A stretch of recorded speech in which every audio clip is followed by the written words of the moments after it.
Welcome everyone and welcome to the visitors in the gallery and staff. It's great to see everyone here. Mid-Murray Council would like to acknowledge and pay respect to the traditional custodians of the land, the Ngadjuri, Naywong, Nangaraku, Naka, Ngarrindjeri and Paramount peoples of the Mid-Murray lands and waters. It's upon their ancestral lands and waters that the Mid-Murray Council meets and operates, and Council pays respect to elders past and present and their spiritual beliefs that are of continuing importance to those First Nations peoples of today. Council further acknowledges the contributions and important role that First Nation peoples continue to play within the community, and we extend that respect to any peoples in attendance here today. And attendance, we have apology from Councillor Hammond. It looks like everybody else is here. So 4.1, confirmation of minutes. The recommendation is that the minutes of the ordinary council meeting held on the 20th of February 2024 be taken as read and confirmed. Have we got a mover, Councillor McGregor, and a seconder, Councillor Barber? Do we have any questions, feedback in regards to that? If not, we'll put that motion up. All those in favour and against, that is carried. Declaration of interest, we'll just go around the room. No. No. No. No. Yes, I do. Just through the chair, the declaration of interest on 12.7, discussing the council rep on the Aminia board. It's a material conflict of interest, and as I'm the current rep on the Aminia board, I will leave the room and I will not vote or participate in any conversation. Thank you. Thank you. Councillor Baines. No. I have two 12.3 policies. The elected members policy, I get special consideration as I have an office, so I can't participate in the discussion there. But I'd like to ask if we could do the other policies first, and then I can leave the room for that part of the meeting. And I also 12.8 is because I'm going to the LGA. It is that motion gets accepted. Business adjourned. There is nil deputations. There are nil petitions. There are nil. 9.1 monthly financial report February 2024. The recommendation is that the monthly financial report for February 2024 be received. Can we go mover for that motion? Councillor Schultz and Councillor Topchick-McPeak. Do we have any questions or discussion on that motion? If not, we'll put that motion up. All those in favour and against, that is carried. 10.1 infrastructure and field services summary report, and the recommendation is that the report be received. We're going to move over. Councillor McGregor and Councillor Barber is seconding that. Do we have any questions, discussion on that item? Councillor McGregor. Just through the mayor, just wanted to say, it's really got to ask a question about the standpipes and the public consultation, and I was in my email inbox. I got the notification it's out for public consultation, so that part of the system all works. So really good. Thanks, Dave. Through the mayor. Yeah, I'd just like to say thanks very much to Dave for putting the changes in green. That was really, really helpful as it's a comprehensive report. Yeah, definitely. I found it really easy to read and really easy to get the new points. So thank you, Dave. Any further questions? If not, we'll put that motion up. All those in favour and against, that is carried. 10.2 River Murray Ramble 2024 Morgan Riverfront Major Event Application. The recommendation is that the report be received and that approval be granted to enable the River Murray Boat Owners Association to hold the River Murray Ramble event at the Morgan Riverfront Precinct overnight on Sunday the 7th of April, subject to the general conditions of Council's major event permit, and that the CEO be authorised to make minor amendments to the event application if required. Councillor Forrester is moving that one. Councillor Davis is seconding it. Do we have any questions in regards to that? If not, we'll put that motion up. All those in favour and against, that is carried. 10.3 Cadell Club Incorporated Anzac Day Dawn Service Temporary Road Closure Request. The recommendation is that the report be received, that approval be granted to enable the Cadell Anzac Day Dawn service to be held at the Cadell War Memorial, and that the roads detailed below be closed to all vehicular traffic other than vehicles associated with the Dawn service event on Thursday, the 25th of April, 2024, subject to the general conditions applicable to council's major event permit. And then we have the areas. And point 5, I'll go to subject to the issue of orders referred to in recommendations 2, 3 and 4, Mid-Murray Council or its agents and contractors be authorised to install and remove or cause the installation and removal of necessary and appropriate traffic control devices for the conduct of this event. Council waiver the road closure application fee of $550 and the CO be authorised to make minor amendments to the road closure as required. Councillor Forrester is moving, Councillor Davis is seconding it. Do we have any questions in regards to that? If not, we'll put the motion up. All those in favour and against, that is carried. 10.4, run to the reach, show and shine temporary closure report request. The motion is, so the recommendation is that the report be received, that approval be granted to enable the run to the reach, show and shine to be held in Victoria Street, Swan Reach, and that the road detailed below be closed to all vehicular traffic other than vehicles associated with the run to the reach, show and shine event on Sunday, the 14th of April, 2024, subject to the general conditions applicable to council's major event permit. And the streets are in 3 and 4. 5 is subject to the issue of orders referred to in recommendations 2, 3 and 4, Mid-Murray Council or its agents and contractors be authorised to install and remove or cause the installation and removal of necessary traffic control devices for this event. And 6 is council waive the road application fee of $550 or not. So I need whoever moves that to let me know which way we're going. And 7 is the CEO be authorised to make minor amendments to the road closure as required. Have we got a mover? Councillor McGregor? Yeah, so I'd like to move it and at number 6, apply the road closure application fee. So not a waiver, so. Okay, have we got a seconder to that motion with 6 being council apply the road closure application fee of $550? Councillor Barber? Do we have any questions? Yes, Councillor Tudgwick. We're going to be having quite a lot of discussions, I imagine, about the whole question of waivers. So rather than having further comments on this specific item, I think we need to look more broadly at whether we apply a waiver when the agency applying, when it's not an event like the Anzac Day thing or any of those, but when the event organisers are outside our region. I think we need to look at more broad, general principles on that point. I think it is written into the policy that council can choose. So you want firmer rules on that? Is that what you're saying? Through the chair, the whole question of waiver is coming up on a whole range of different issues, and I just think it's something that we, the council, need to think and talk about more. That's all. We can put that on the breakfast. Perfect. Any further questions in relation to this item? If not, we'll put that motion up. All those in favour? Against? That is carried. 10.5, Swan Reach RSL Anzac Day Service temporary road closure request.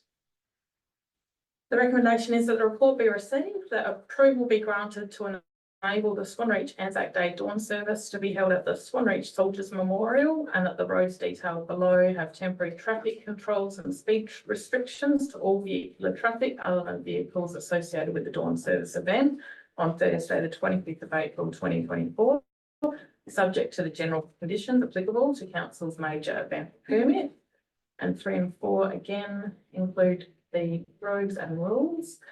Number 5, subject to the issue of orders referred to in recommendations 2, 3 and 4, Mid-Murray Council and or its agents and contractors be authorised to install, remove and or cause the installation or removal of necessary and appropriate traffic control devices for the conduct of this event. 6 is council waiver the road closure application fee of $550 and the CEO be authorised to make minor amendments to the road closure as required. We're going to move it. Councillor Barber, Councillor McGregor is seconding that. Do we have any questions? If not, we'll put that motion up. All those in favour and against, that is carried. 10.6, how great is it that we have all these events in our region for people to participate in? 10.6 is Madam RSL Anzac Day Dawn Service, temporary road closure request.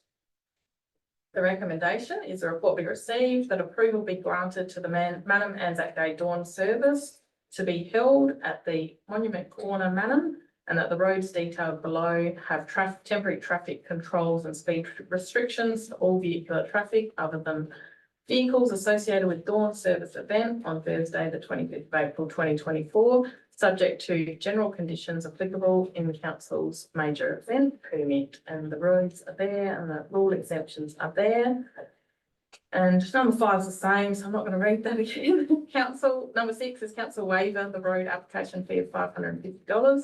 Number 7 is the CEO be authorised to make minor amendments to the road closure as required. And we've got a mover for that motion. Councillor McGregor and Councillor Barber is seconding that. Do we have any questions in relation to that item? If not, we'll put that motion up. All those in favour and against, that is carried. 10.7, naming of roads and public places policy, request to rename Christian Road. The recommendation is that the report be received, that council waive the $826 application fee in accordance with the naming of roads and public places policy and council fees and charges register. That council undertake public consultation in relation to the naming of Christian Road based on the changing of the name to Christian Road. A report be provided to council on the outcome of the public consultation. Do we have a mover for that item? Councillor Schultz and Councillor Barber is seconding that. Does anyone wish to speak or have questions? Councillor Barber, then Councillor McGregor. Yeah, my main question was, it seems quite costly just to change some road signs. So I was wondering what the cost involved there was. Through the chair, there's an element of changing the signs, getting them ordered, then bringing them up and actually getting them all changed over. There's also the rural address plates at all the properties need to be changed as well. So they all need to be ratified and changed to the new road naming sign if it is chosen to be Christian Road. Councillor Schultz. I'm just wondering, I know it's probably a silly thought, but why not just underneath the Christian Road, another sign saying formerly Christian Road, and then you don't have to go through all the rigmarole.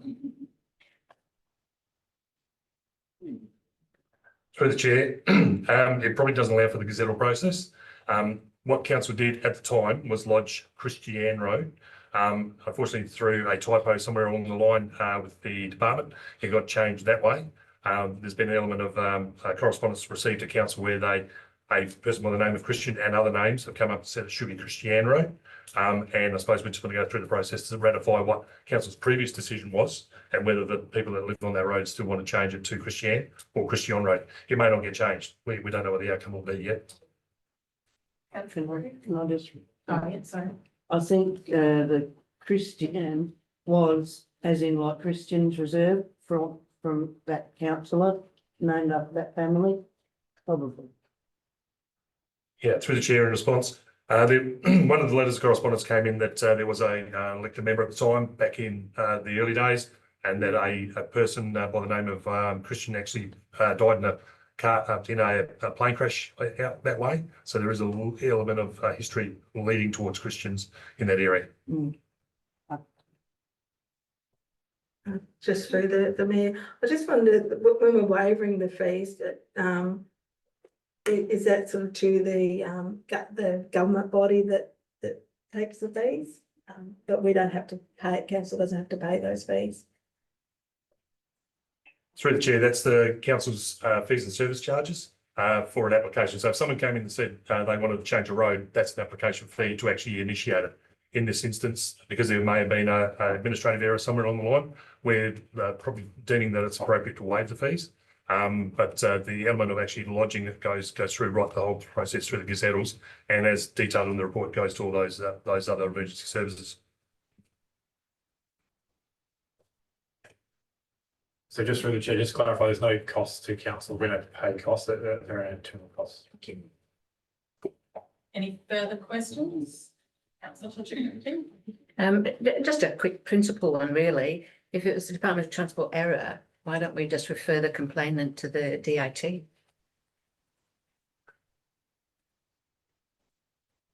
Through the chair, generally a road naming change should be ratified by council, so it's probably a better scenario by being ratified by council as a change name rather than just administration process. And maybe through the chair, subject to the consultation, whether there is a change, we could see if we could seek some funding from the department to cover the costs that we may have to outlay because of the sign change, sign changes. Yep. But that's subject to, obviously, the consultation may come back not supporting it. All right, now, any further questions? If not, we'll put that motion up. All those in favour and against, that is carried. 10.8 Tesla electric vehicle charging station. The recommendation is that the report be received, that council continue to liaise with the REA on a proposal for an EV charging station within Manham through the REA Charge SA EV Charge Network. As a result of pursuing a charge station through the REA Charge SA EV Charge Network, council does not proceed with any further investigation or installation of the charging station provided by Tesla. Got a mover, councillor Barber, seconder, councillor McGregor. Any questions, feedback? Councillor Davis and then councillor Barber. I just had a couple of questions that I sent to Dave during the week, just about this, just asking if the Tesla charger can be returned and if there's any associated costs to council for that. Which Dave responded, but Dave can maybe respond again. Through the chair, because in regards to any costs, I'm not aware of that at this point in time. I suppose we're just returning a brand new item back to Tesla.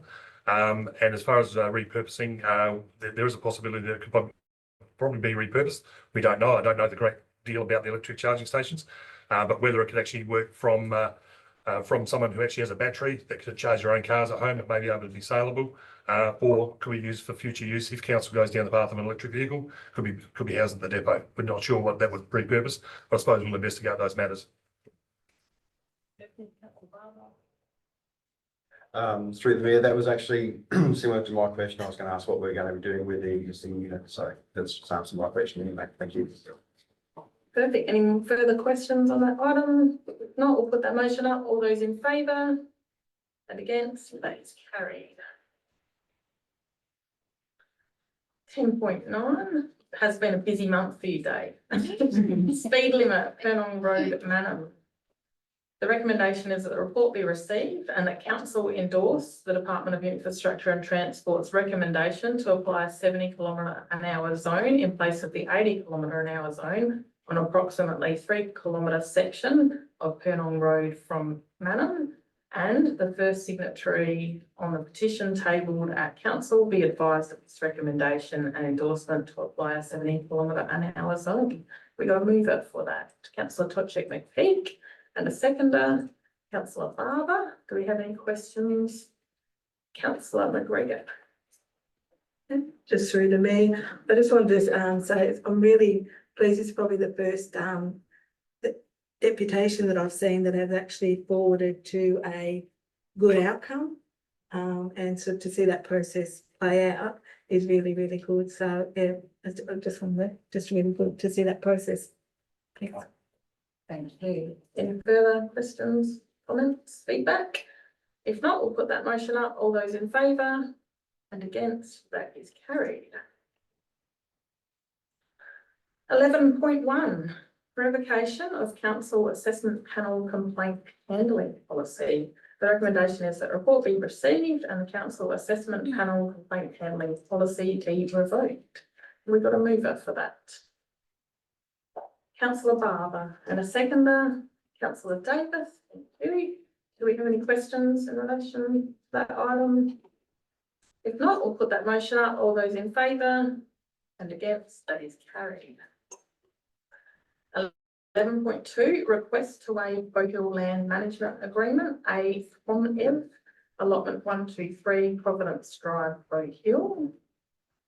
The recommendation is that the report be received and that pursuant to the application, council accedes to the request to waive application of clause 2.3.1 of the Bowhill Land Management Agreement for allotment 123 Providence Drive, Bowhill, subject to development application being approved. Do we have a mover? Councillor McGregor, and you wish to speak on that? Yeah, I just would just ask for a suspension in proceedings so we can just have a bit of a discussion about this item, if that's Yeah, I'll suitable put for it to the everybody. floor, and we have to have a suspension of proceedings. We talk about this. Yeah, that's 2/3. Okay, we'll suspend for 10 minutes to have a chat. Okay. Yeah, I just, I've had some concerns about the waivers and I've had a few emails back and forth with Gary just to get my head around it. You know, I know that we're going to get a briefing, well, there's going to be a briefing to council, but not until April. So, so we can get a better understanding of the waivers, and sort of what that all means and another process going forward. So I just thought, you know, we should have a discussion now as to how we proceed. Yeah, well then.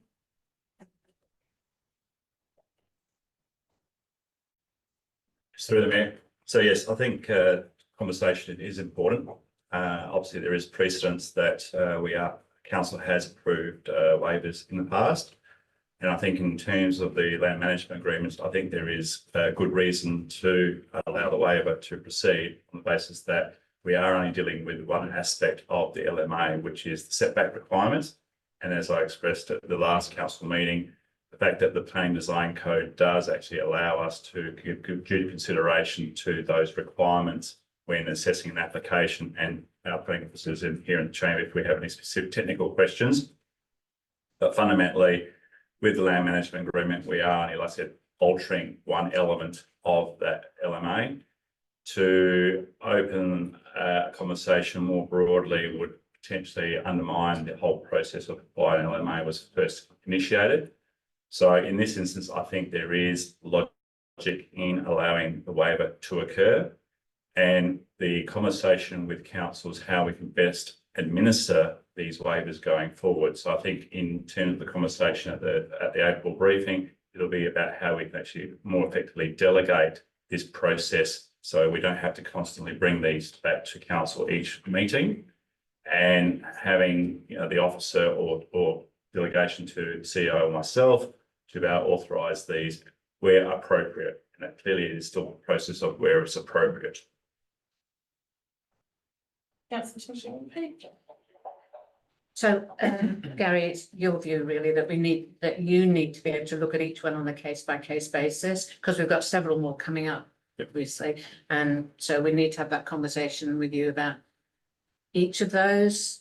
Yeah, it's just that, you know, if we start just ticking off on waivers, you know, then there's no consistency. And yeah, so I'm happy with your concept. But does it all need to come here? Because I don't feel I've got the expertise actually to make that decision. Just further to that, because I think this conversation is leading into the next two items as well.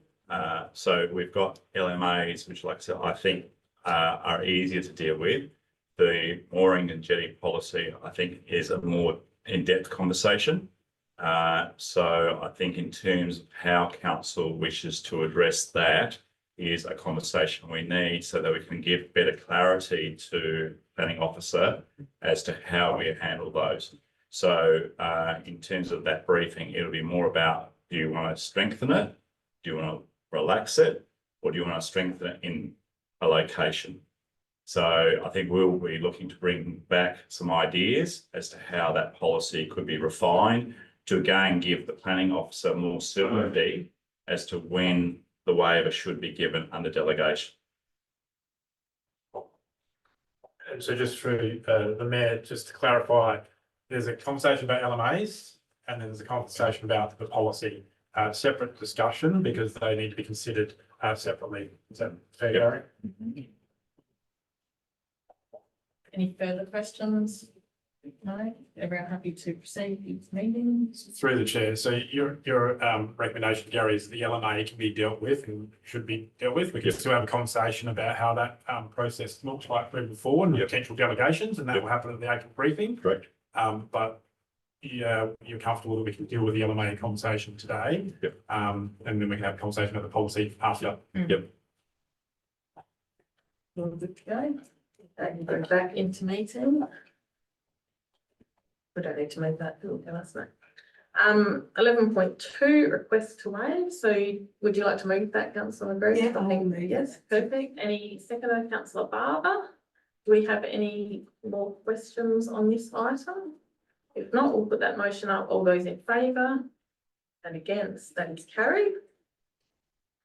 11.3, request to waive young husband land management agreement, T. Waltop and G. Martino. The recommendation is that the report be received and that pursuant to the application, council accedes to the request to waive application of clauses 5.1.1 and 5.1.2 of the Young Husband Land Management Agreement for piece 110 Gowan Court Young Husband, subject to development application being approved. Do we have a mover for that item? Councillor Barber, and a seconder? Councillor McGregor, thank you. Do we have any questions in relation to that? Councillor Barber. Yeah, through the chair, I was just going to say that the reason that I'm in favour of this is because the structure will be set right back on the Gowling Road side. It won't have much interference with East Front Road or the view of the river. Yeah. So that's why I'm basically in favour of that one going ahead. Thank you. That's good feedback. Councillor McGregor. Yeah, just through the mayor. I know when we approved some of these previously in last council, I think that we sort of made mention that, you know, that it is just for boat storage. I think it's not be used for accommodation or business sort of thing. So that's just a general thing. Yeah, I should mention that. Any further discussion on this item? If not, we'll put that motion up. All those in favour and against, that is carried. 11.4, waiver of reserves, private mooring policy, river structure at Young Husband be need. Council's open to having a discussion about. Yeah, so this is where, do we want to have discussion or do we want to adjourn it until after we have a briefing on the policy? I guess it's the question. I'm rather in favour of adjourning this one until after we have the briefing, Mhm. and then, yeah, that's just my views. So you'll move, I move that we That this item adjourn be this. adjourned, this item. and councillor Davis is seconding that. Do we have any? Just through, yeah, that's our advice is that obviously we're going to have a briefing on at the April council meeting, and as Gary mentioned, the conversation around the policy and potentially strengthening it or giving greater clarity on how these can be dealt with moving forward. So there's a development application process that will play out, which will probably be put on hold, I suppose. Gary, can you provide some advice on that? Sorry, anyone else? Thank you, through the chair. Yes, so basically both these applications for the private moorings are at the verification stage. So the formal process of lodging the application hasn't been made, no fees have been paid by the applicant. So it's appropriate that we adjourn now, have the conversation and then get back to the applicants. I think the waiting period to have this resolved is better clarity for the applicant. And we'll just relay that back to the applicant post this meeting. Any further discussion or questions on that item? If not, we'll put that motion that we will adjourn this item up for vote. All those in favour and against, that is carried. 11.5, waiver of reserves, private mooring policy, river structure at Swan Reach, dynamic dredging. Does someone want to move a motion to adjourn that one also? Councillor Barber and Councillor Schultz. Do we have any discussion on that adjournment? If not, we'll put that motion up. All those in favour and against, that is carried. 11.6, dog registration fees for 24-25. The recommendation is that the report be received and that the following schedule for dog registration fees for 24-25 financial year be endorsed. And there is a schedule there. So we've got a mover, Councillor Schultz. You'd like to move? Yes, You want to speak on that? yes, please. Okay. I move that the report be received as in number 1. And number 2, I move option 1 with variations to the fees being A, non-standard dog registration to be set at $83 per dog. And thanks for the advice, Mark. B, working livestock to be set at $27 per dog. And C, racing greyhound registered with the GRSA be set at $27 per dog. My reasoning for this is that 7 other councils surrounding this council have dog rego fees for non-standard dogs ranging from $88 down to $50 per dog. And for working livestock dogs and greyhounds, 5 of the 7 councils have the same rate for these 2 types of registration. Fees vary from $27 down to $10 per dog. So $83 and $27 for these classifications are at the higher end of the spectrum. And given this council's financial state, I consider this to be reasonable for dog owners and this council. Thank you.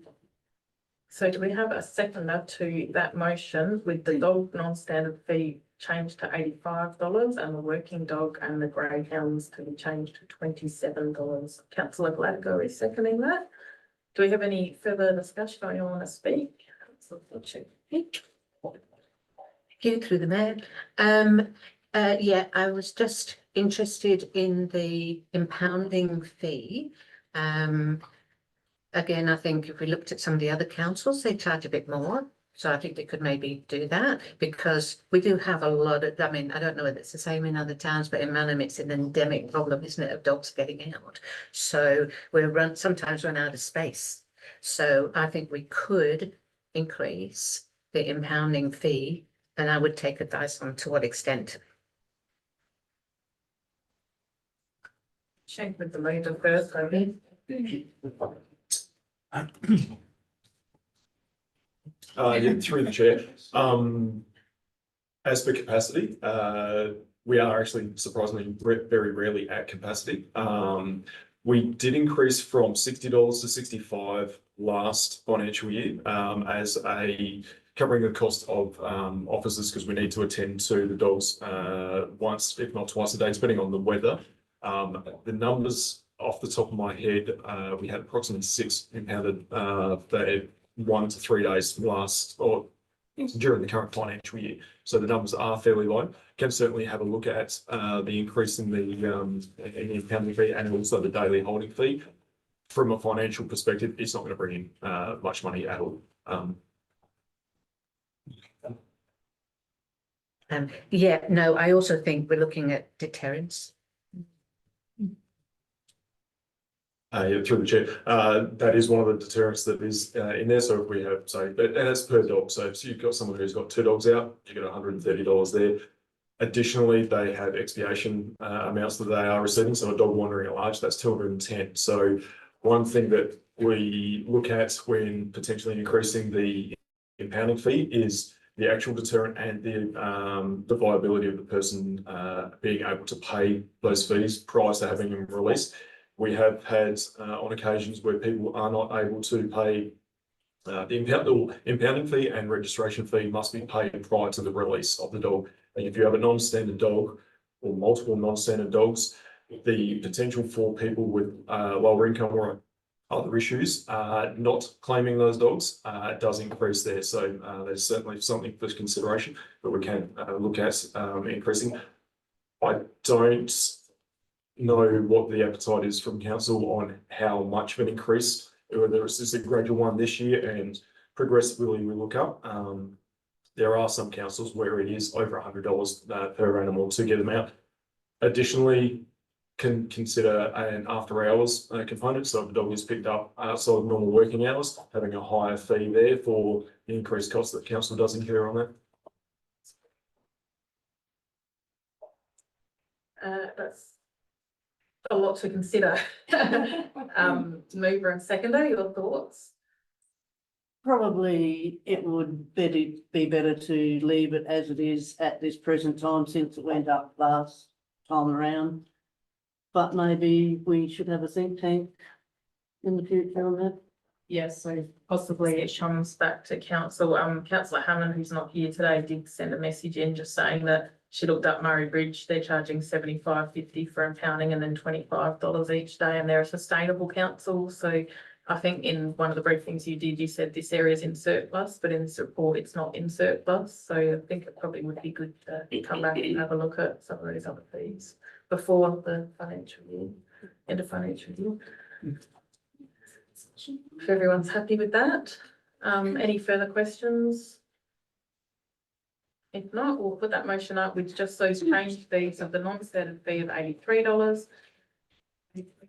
83 was the mover, and the working livestock dog as 27 and the greyhound dog as 27 as well, increased from 20. No further questions, we'll put that motion up. All those in favour and against, that is carried. 11.7, Manum Oval Lighting and Towers.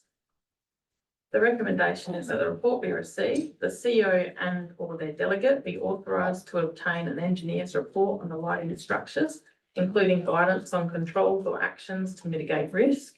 Council administration continue to work with the Manum Football Club to gain further financial support for the project, as well as attempting to seek further grant funding to reduce council's overall co-contribution, and that council allocates a maximum of $323,180 from the 23-24 budget as a contribution towards the replacement cost of Manum Oval towers and lighting, subject to the above. Are we going to move it for that motion? Can I move that up, not just through the mayor? I'd like to move it back with some changes. So I'll just go through that. The report be received, which is the same. At number 2, that a report come back to council on the options for vesting the lights and towers back to the football club, and include any requirement for variation to the club's lease. And in number 3, that a report be provided by the 30th of June 2024 on any other community assets where we're aware that they're not on our asset register. I'll just get that on screen so everybody will see before we get someone to be seconded.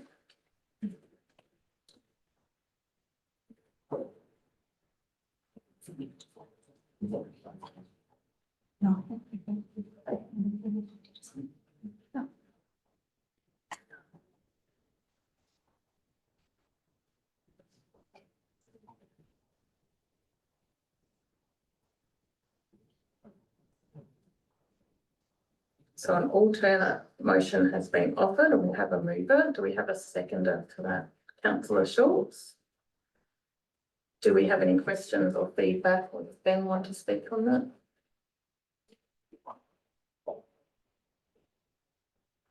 Sorry. Yeah, through the chair. Obviously, the report's been done. There's some risks associated with the lights, which we've outlined, and we had a discussion at the briefing last month. As you're aware, we applied for some funding, which would be subject to council's contribution. So that process is working through, and any potential decision of council to not invest a sum would potentially impact that. So we would have to go back to the funding body and highlight that if that was where the motion landed. As I've said, my position is that they're at our asset. We need to do something about them, subject to managing the risk. I feel that the main beneficiary of the asset should be contributing to the upgrade or improvement of that asset significantly. And that's up to council to decide on what that contribution is, but I would be strongly supporting an increased contribution from the football club in this regard. Obviously, we've recommended that an engineering report be done so we can clarify the specific risks that we have. Yeah, so I'm happy to answer any other questions, or Gary, if you want to add anything else, or Alice. Through the chair, just a suggested amendment to the motion that vesting would possibly not be appropriate because the land would have to be subdivided in order for it to be able to be sold. So it would be options for providing tenure to the lights to the man. So yeah, just giving tenure instead rather than vesting. Pardon? Yeah. To the lights. For the lights to the Manor Football Club.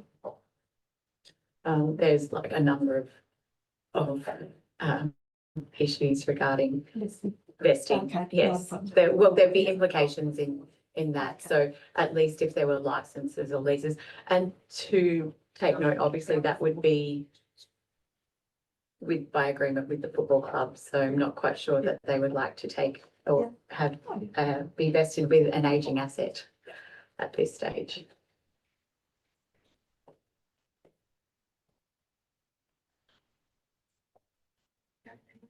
Yeah, go for it. So just through the mayor, my reasoning behind the motion, I've poured over the report multiple times, sort of since Thursday and then just following out.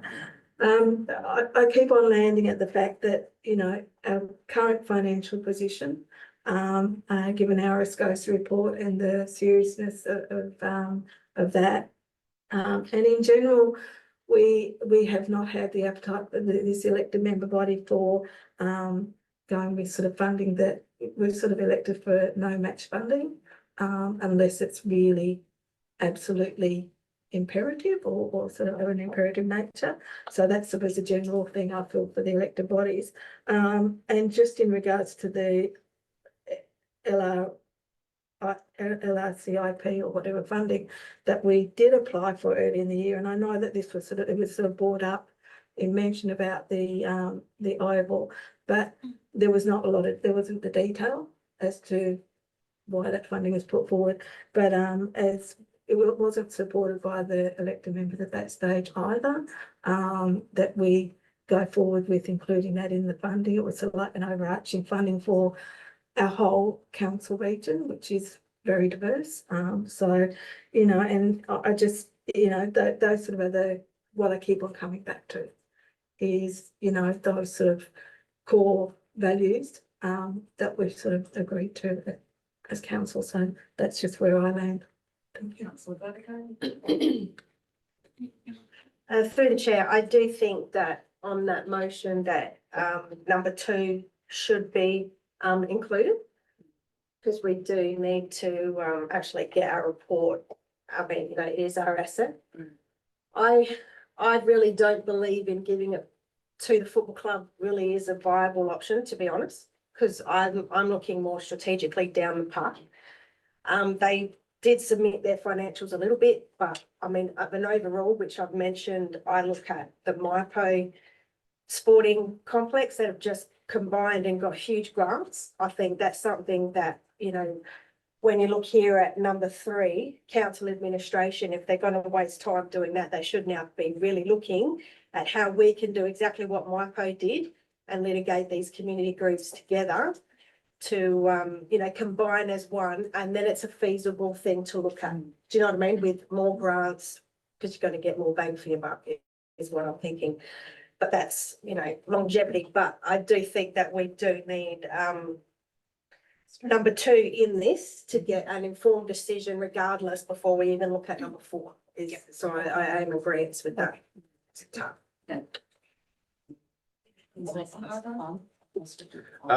Through the chair, yeah, just in response to something that Councillor Rutherford said, then I've been speaking with the vice president of the football club, and over the years there has been at least 2 attempts to amalgamate sporting groups there. and for whatever reason, it hasn't happened. So that is something that they have tried and they will still keep looking at doing moving forward. And just on this item, I actually personally feel like it a little bit rushed into it because it only came up at last month's briefing, and now we're being asked to make a decision on it. And the options that were put forward, I can't vote on either of those two options. And yeah, I'm glad the motion has been changed. And I personally would like to have more time to actually make a decision on this if it's possible. So the suggestion from councillor Glasgow was to include points 2 and 3, so the council is still, number one, we have an engineer's report, so we know the risk, and that we're still working with the football club. Oh, not number 3? No, not number 3. That was just in hindsight. Okay, Moving forward. it's something that we do anyway, I think, that we work with the clubs. Yeah. I think Gary had something to add.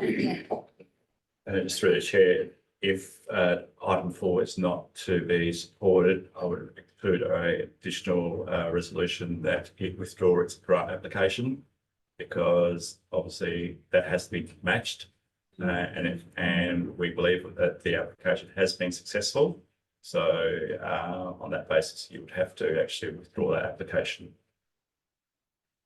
Is that information that we're missing? Yeah, we don't. Through the chair, Yeah. is that, you Yeah. know, we don't have that information What provided? information is that, sorry? Well, Yeah. what? So we only found out yesterday that we may be successful in that grant application. We won't know till probably later this week.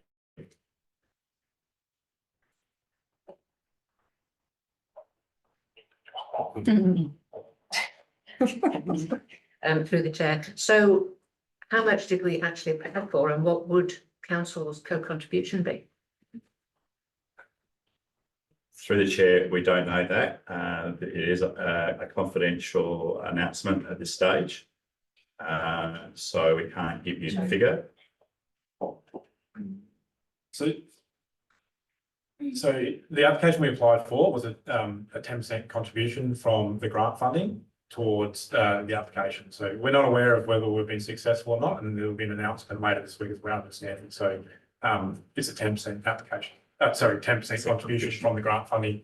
We applied for additional consideration given the circumstances, but we're unaware of the outcome of that application. Do we have to withdraw? Is that something, when do we have to spend that money by? If we don't fund $323,000 by X, can we then just give back the grant funding? So the grant funding process is subject to 90% contribution, unless there's extenuating circumstances, and that would have to be approved by the funding body. So if we, or if council or the football club aren't able to contribute the 90%, then the application can't be successful. Sorry, just again through the chair. There was also, it was brought up at the presentation and the briefing about the rescue helicopter will have to use the oval because the helipad needs to be upgraded, I believe. So if that was the case, is there any possibility that council could seek funding from the SA Health Department if they're going to be using the oval as well? And that was part of the motion that we would continue to look at other funding streams to contribute. And we will continue to look at funding streams in collaboration with the football club. I guess just in response to that, the part that I'm not comfortable with is the figure of $323,000. If those other grant fundings don't come up, we're locked into spending that amount of money. That's what I'm uncomfortable with, I guess. Yeah, and through the chair, I totally understand and support the council's position on that. Our position is that we've got an asset that something has to happen with it. I totally support the engineering report being done so we can understand what the actual impact is or the risks associated with that is. But then it's up to, where do we go from here? If obviously council makes a decision to not contribute and the football club has a decision to make, and the end result could be that the lights aren't able to be used. Gary, just say something further. So through the chair, I was just going to add too that is an upper level price based on the quote that obviously was received. But we would have to go through our own procurement processes to get, quotes. So it's quite likely that, we might even get a reduced, quote to actually install the new lighting.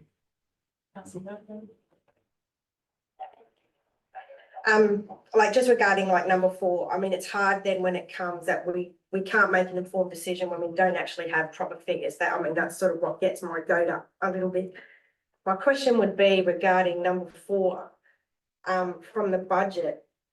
If there's that money sitting there, what's that going to be contributed to if it's not used, for example, then is that something that you can answer? Like what's the feasibility of that figure is what I'm saying. Is it there to be used? Is it going to be rolled? What are we looking at in that aspect from the budget which is about to go into a new one? Through the chair, councillor Abigail, we'd have to consider that. Obviously, there's in the report, it mentions some cost savings from staff vacancies. But we would have to assess the budget and identify what savings, if any, could be made to contribute to that. It would have to be budget variation if it was to council's decision. Just on your comment, so the figures in there are based on a quote. We would need to go to a procurement process, and so that's why that motion was worded as a maximum, because it's based on the quote that we do have. But it be through a procurement process, hopefully to be more competitive in that relation. So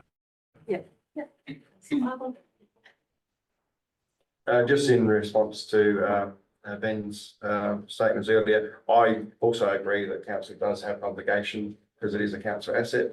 And so I'm hoping that we can move forward and work something out so that there is proper lighting installed at the airport.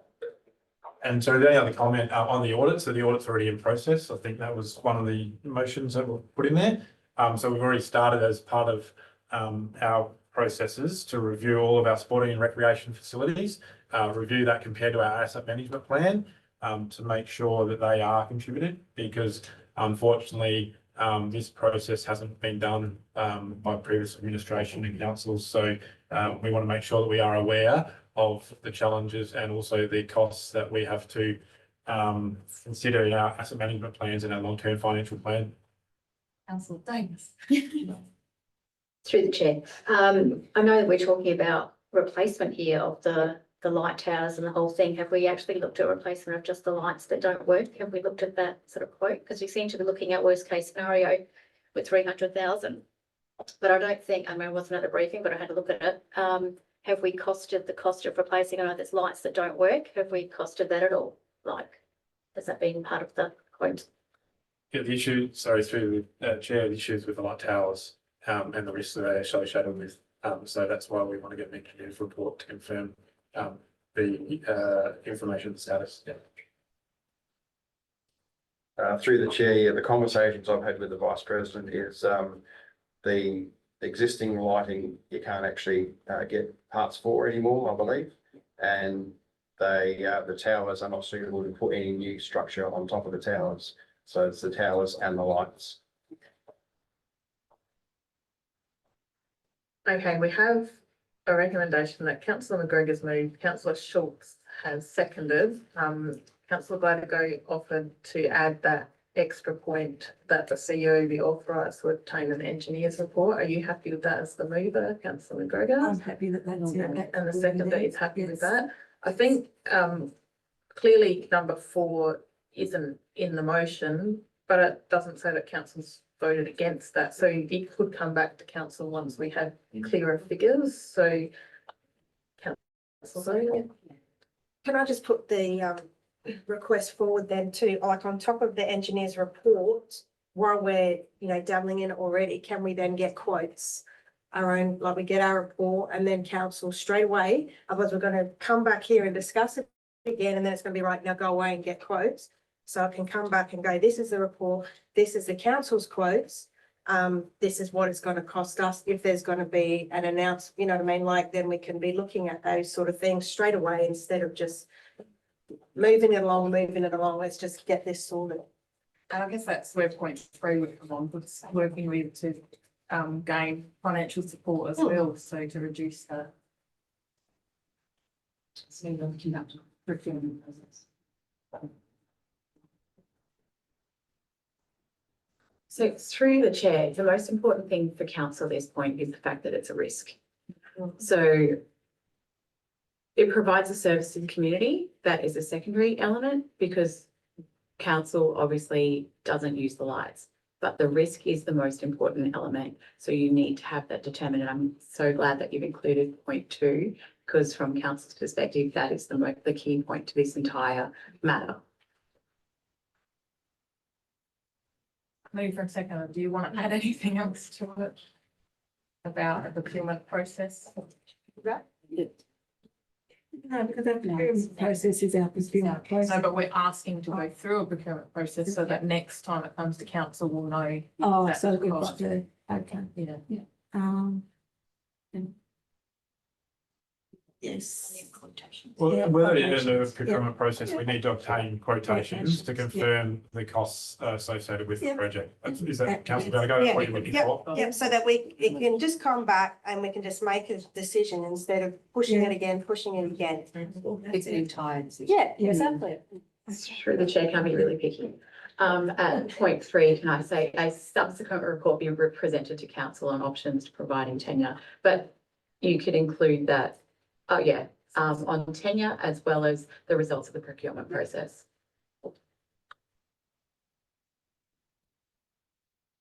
Yes, include an end of the very council and, did you just say, Uh, and results of the yeah. procurement. Or other relevant information. Yeah, no, go back, delete Carol. So after the end of license, put a comma, please. And, yeah, then, so you say results of the procurement. And process. what about just to confirm costs associated with the Yeah. project, full stop? Yeah, Can I just ask one more question? are you happy with that movement sequence?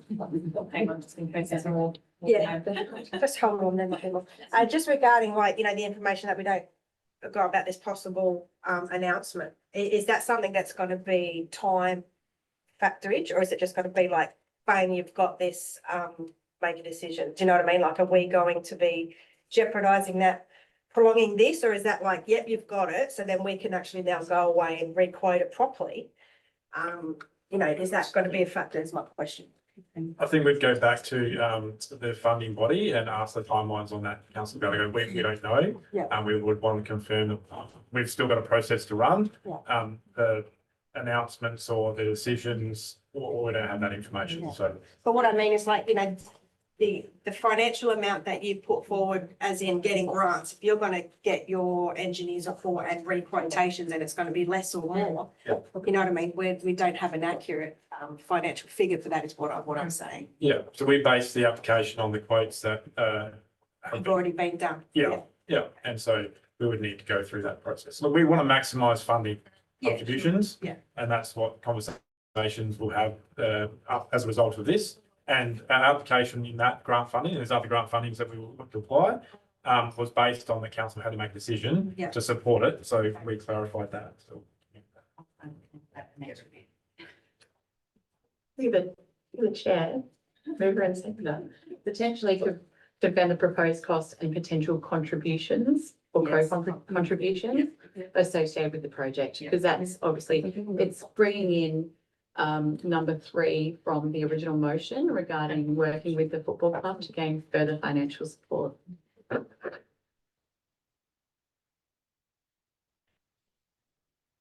All right, so this, if that can go.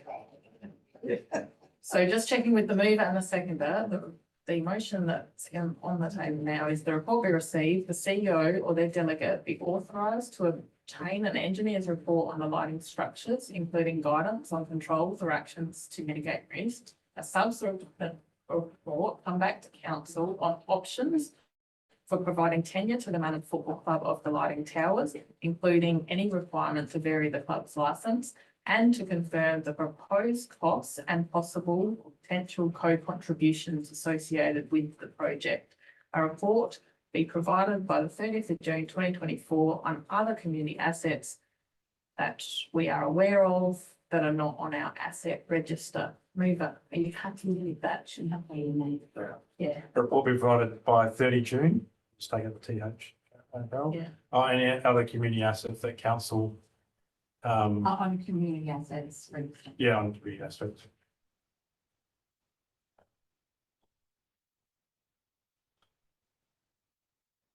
So, the community assets register, so there are many other, many others. And while I'm in all of it. So 0.3, a subsequent report will be presented to council, so no come back later.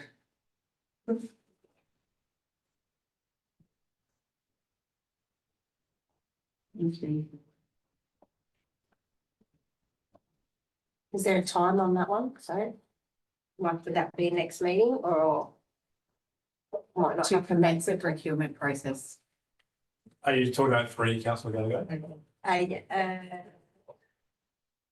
Yes, number 0.3. Yeah, oh, well, number 2, obviously is what we're gonna need. And well, I'm looking at basically how quickly are we gonna get a report with our costings to get an actual amount back to council. So we'll endeavour to do that by the next council meeting. Yeah. It'll be subject to the engineer's report availability. Yeah. So finding someone that can do that. Yeah. But we'll, yeah. Endeavour to. We get need to that. keep the process moving. I think No, that's that's the good. message. Yep. So through the chair, would you still like to include the CEO, the delegate, so keep that in there, and the commencement of the procurement process to obtain costings for replacement of the lighting? Well, I would, but it's their motion. But that's Well, what, that's what I'm putting forward. to, yeah, so. Oh, Okay, so Carol, can you please delete what you've just written? Cut it, and put it after mitigate risk. So, and delete that. No, highlight that and take it to the end of that sentence, please. So made. Comma. And commence the procurement process to obtain each one, say quotations for the replacement of the infrastructure. Sorry, Carol, we made you work really hard today. You can get paid this week. Mover, are you happy with that? Yeah, the only way, number 4, because it's just a report be provided by 30th June on the community assets register. So. I mean, that would include, Do you I'm want just trying to capture it. of in like the- assets? Yeah, You wanted anything that's not on our current asset register is what your first. oh, well, yeah. Just suppose if it's just taken out some of the words. That's So a that's, massive piece of work. Yeah, that's, So what my understanding was, you want us to identify community, sport and recreation assets that aren't included on our asset management plan. Is that yeah, what you're I think that's where I'm going with that, is that for this particular one, we do need to know if there's any other little sort of Yeah. licenses that are out there. And, So that's. you know, yeah, that's like, so those sort of community sort of sporting. So it was Specifically. divided by 30 June. I would put the 30 June at the end, but that's fine. These will be provided on sporting assets Sport and under recreation. sport and recreation assets leased or licensed, or informally or formally. To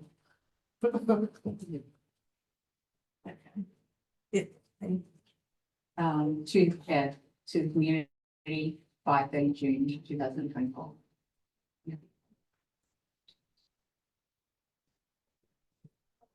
Assets. Report be provided on sport and recreation assets.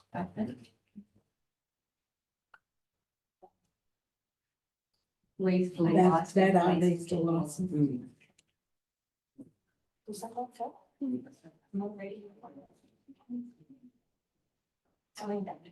Because if they're not leased or licensed, they're just sitting there deteriorating. Then I don't see the community asset register. No, in the end. I would not. Are you happy? That's. Councillor McGregor as the mover, are you happy with that? New motion that you will be There moving. you go, I made it really simple, like, anyway, but that's really good to see that we've added to that. Yes, I'm That fine with covers that, all bases. yes. Excellent. And Fine. seconder? I've caught up with it all now. Excellent, good. Okay. Wonderful. Okay. Do we have further discussion on that item? Obviously, we will be getting some further reports. We will be able to make a really informed decision. Okay. If not, we will put that to vote. All those for and against, that is carried. Thank you. Now we've got a really easy one. 12.1, CEO's monthly report. The recommendation is that the report be received. Have we got a mover? Councillor McGregor, Councillor Barber is seconding that. Do we have any questions, feedback?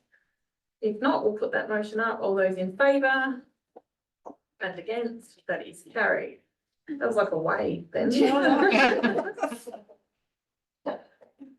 12.2, motion action list, and the recommendation is that the report be received. Shall we go to mover? Councillor Barber, seconder, Councillor Davis. Do you have any questions on that? If not, we'll put that motion up. All those in favour and against, that is carried. 12.3. We'll take control of the reins. You all of that.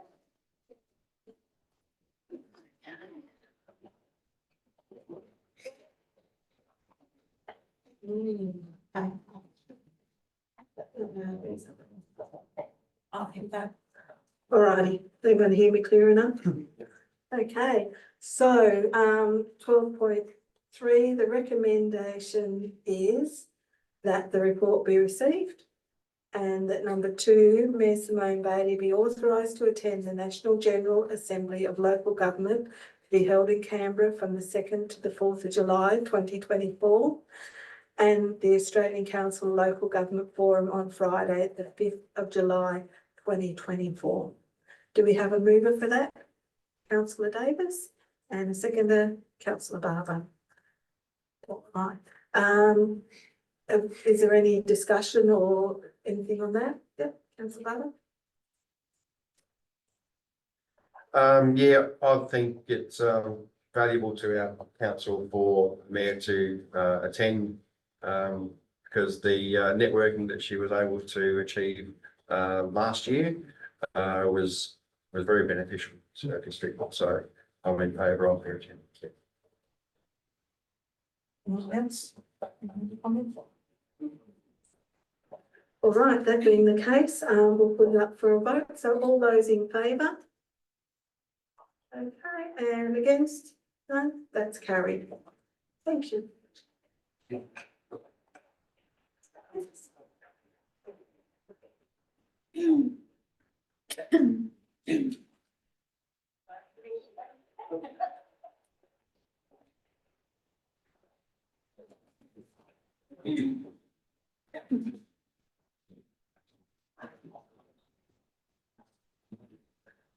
Okay, 12.4, PW Mayflower attending the Wentworth Junction Rally. The recommendation is that the report be received and that council supports the PW Mayflower attending the Wentworth Junction Rally in July 2024, subject to the $10,000 donation being received. Shall we go to a mover, Councillor Davis, and a seconder, Councillor Forrester? Do we have any feedback? Councillor Toczek-McPeak. Yep, I just, can we just ask what the loss of income is for that period? Sure. Just going to the report. Yeah, I think Sorry, it's it's in there. included in the Sorry. report. Apologies if it's already there. Yeah, about $2,900 approximate cost to council. Sorry, is that the loss of income or is that the cost of getting it up there? That's the net result. Worst case scenario, I think, sorry, I don't think the report outlines that there's potential opportunities to look at revenue streams on the way up and all the way back down. They'll be considered, sorry. And what is it? And why, whilst it's, the vote is at the rally, so that's, yeah. And obviously just acknowledge the very generous donation Very generous. that has been enabled the the opportunity to be considered. Yeah, in the report, it says loss of revenue based on current year-to-date average is 9,400, but there is a revenue potential en route. The fuel usage is about $1,000, service costs pre and post rally 2,000, total expenses is around about 12,900, less the very generous donation of $10,000. Councillor McGregor. And they're indicative costs, so. Yes, thank you through the mayor. I was just wondering maybe adding a third point in there. So the minutes actually don't sort of read of the meeting that was held where they discussed this, so the Mid-Murray Heritage Maritime Committee. And that, but to point 3, just to clarify that as per the discussion at that meeting, that the PW Mayflower undertakes extra cruises for paying passengers whilst at the rally, plus add-on cruises on the return trip to recoup some of the costs. Just, that's subject to availability and demand and that, so, my recommendation on that is up to you. We wouldn't include that prescriptive motion in the motion, but obviously that's up to yourself and council to consider. It is something that's included in a report, as sort of operational, so that the ability to do that is up to the tourism manager, I think, without needing an item. That through the chair, maybe Councillor Davis, given your experience, might want to comment on that. Sorry, I missed that. I just, the prescriptive motion that was suggested and whether there's needs to be some discretion about whether there's opportunities to increase revenue up and down. Through the chair. So PW Mayflower went up to the Junction Rally in 2017 and cruises were held at the rally. It's a huge event and she did do some cruises while she was up there. We did discuss at the meeting her doing some cruises, I think possibly the way up, but definitely the way back from Bow Hill possibly, and a few sort of, things like that. We also discussed the exposure to Victoria Council with the boats as well. So a lot of those boats come down to our events. So industry and Oscar W go to our events, and just the scope of the event is quite, so Mayflower will be on the map. Everyone will sort of know all about Mayflower and hopefully come to Madam and do some more cruises on her. So that's. Maybe through the chair, Councillor McGregor, if we want to consider something along the lines that council administration look to identify revenue opportunities to offset the costs, so it's not as prescriptive. That may be something that you could consider. Which I think is outlined in the report. Mover and seconder, would you like to add an additional point to your motion to say that council administration look at revenue opportunities? Yeah, that's fair. And that's discussed. So Perfect. Okay, and John, you have perfect. Excellent. Any further discussion on that item? If not, we'll put that motion up. All those in favour and against, that is carried. 12.5, revocation of community land classification, various land parcels. It's happening. The recommendation is the report be received pursuant to section 194(2) of the Local Government Act 1999. Council endorses the proposal to revoke classification of community land report for formal public consultation process in accordance with its public consultation policy, and where appropriate, guided by the Office of Local Government, section 194, revocation of community land classification guidance paper number 5, April 2022, to revoke the community land classification of land situated at, and there's appropriate, Bow Hill, Manham Waters, Cambray, Swan Reach, Tungillo, Young Husband, At the conclusion of the public consultation process conducted on the proposal to revoke classification of community land report, attachment to item 12.5. A report be submitted to council for its consideration of the outcome of the public consultation under section 194(2)(b) of the Local Government Act 1999 for the revocation of community land classification of the whole of the land comprised at those same places. Have we got a mover for that? Councillor Barber and Councillor McGregor. Do we have any discussion? It was a very thorough report and very easy to read. I think the public will like that, child friendly, which is what I like. If there's no discussion, we will put that motion up. All those in favour and against, that is carried. 12.6, section 270 review, CLMP 3814 Murraylands Road, Blanchtown. And the motion there is that the report be received, the council accepts the findings and recommendations as set out in the 3814 Murraylands Road, Blanchtown Community Land Management Plan, section 270 review, and that council authorises the CEO or their delegate to implement the recommendations as set out in 3814 Murraylands Road, Blanchtown Community Land Management Plan, section 270 review. Have we got a mover on that item? Councillor Davis and Councillor Barber is seconding that. Ben, would you like to speak or? Yeah, yeah, obviously we went through a process with the previous council. We made some errors in relation to the community consultation and consideration of the process. We acknowledge them and accept them. Now it's up to council to say, make a decision on whether we go through that process again. I want to be clear that the process involves the rededication of the land. We've already got activity on that land, a go-kart club, and also a waste transfer station. The dedication is in relation to parklands, and so we need to deal with that issue in the first instance. The CLOMP is obviously a secondary conversation, and we can go through that process as well. As the report said, it recommended that the dedication should have occurred not simultaneously, but separate, and we would consider that moving forward and deal with that process. I just want to, any discussions on a potential lease or other opportunities are separate to the process. Like, we would need to consider the rededication, then we would need to consider the CLOMP, and then if there's potential opportunities subject to those processes, that is a complete other process which will involve community consultation and discussion. So, yeah, Dallas, do you want to add anything or any other comments? Knows his stuff now. It's fine. He knows his stuff now. It was succinct and perfect. Excellent. Any further questions on that? Councillor McGregor? Just through the mayor.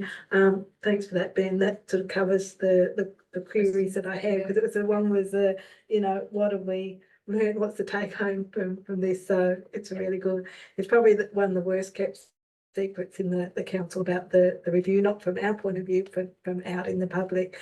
And so, the fact that, errors are made, they're not intentional. We own what is that, and we fix it up, and going forward, we sort of stick to that sort of process. So I think that's really good. Thank you for all the work done. Through the chair, yeah, it was a very big learning curve, and it was a confusion of different processes. So we have definitely learnt, and we will be keeping them very separate from now on. But as Ben had said, that it was merely just rectifying, in the first instance, issues regarding the dedication and the CLOMP, which was allowing things to occur on land that council hadn't accommodated for. So from now on, we will be doing that in the correct order. Watch this space. We'll be coming back to council, so we'll learn a thing or two about it. Okay, if no further questions, we'll put that motion up. All those in favour and against, that is carried.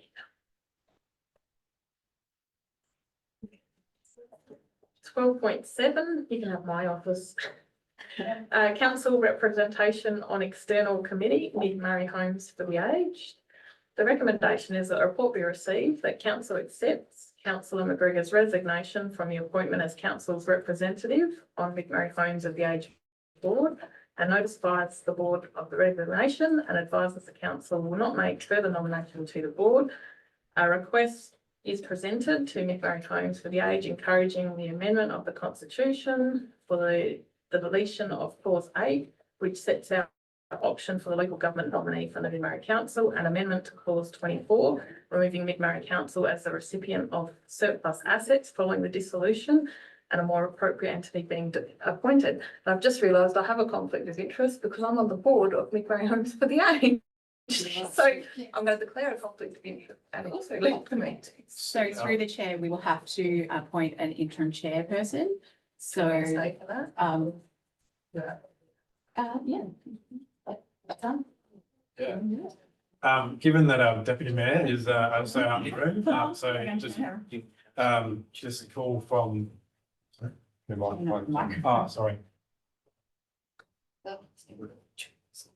So I just does not want to wait. If we could have a nomination from the floor to chair this discussion on Got a number for councillor Barber. Oh, there you go. Just- Yep, so moved, do we have a seconder for councillor Barber to? Yep, all in favour? Councillor Barber, we'll help you, mate. Sorry, Jeff. It's professional development. Carol's all this up. She already read it.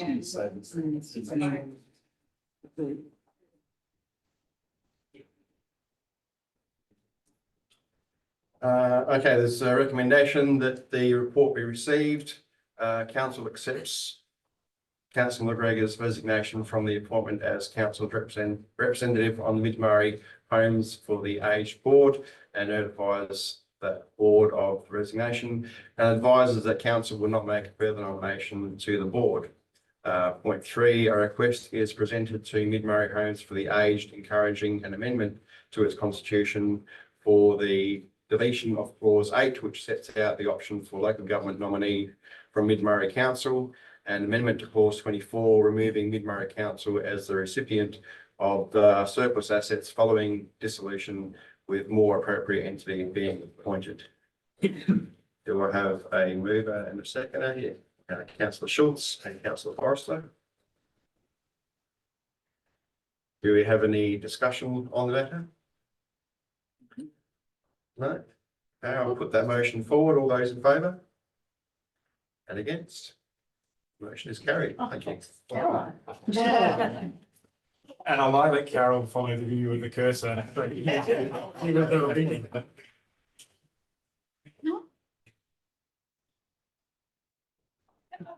definitely have to listen now. Well,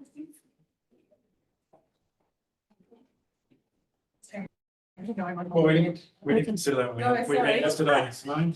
Just have a reading it, I'm like, oh, I want that. 12.8 policy review. So as noted, I have a conflict of the council members' allowance and benefits policy. So I'm just wondering if we can look at attachments 1 to 6 first.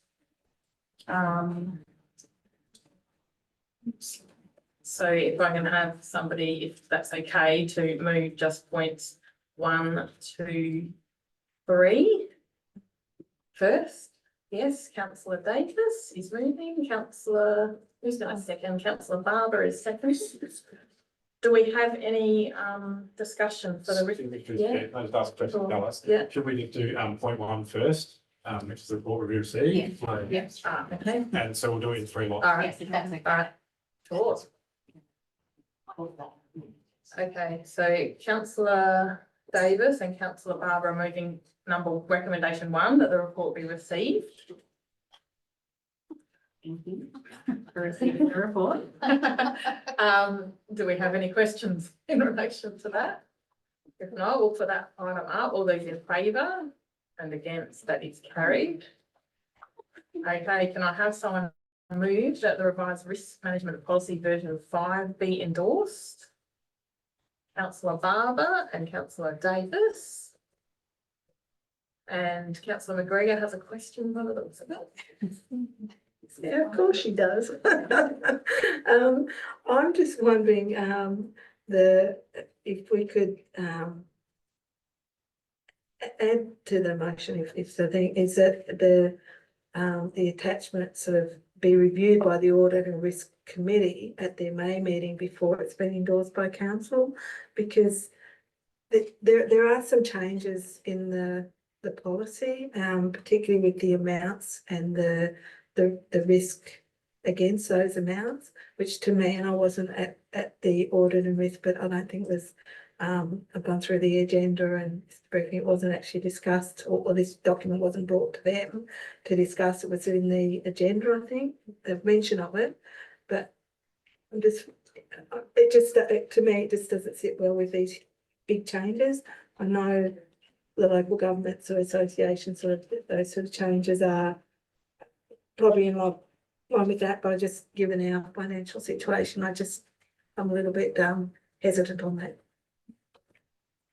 Can I just clarify your question? In the report, it outlines that it went to the Audit and Risk Committee and they've considered both documents. So They've had a look at both documents. it says in the Yeah. Clive, do you want to comment on that, sorry? Yeah, both the policy and the risk management framework went to the audit committee, and it was as an information paper, but it was openly discussed, yeah. I don't. Through the mayor, I don't remember that table being discussed. The table of the financial changes. I mean, that's me. Oh, through the chair, that was just the summary that was included for ease of reference in the risk matrix. So the changes between the draft and the proposed. So you just summarised the changes in that table.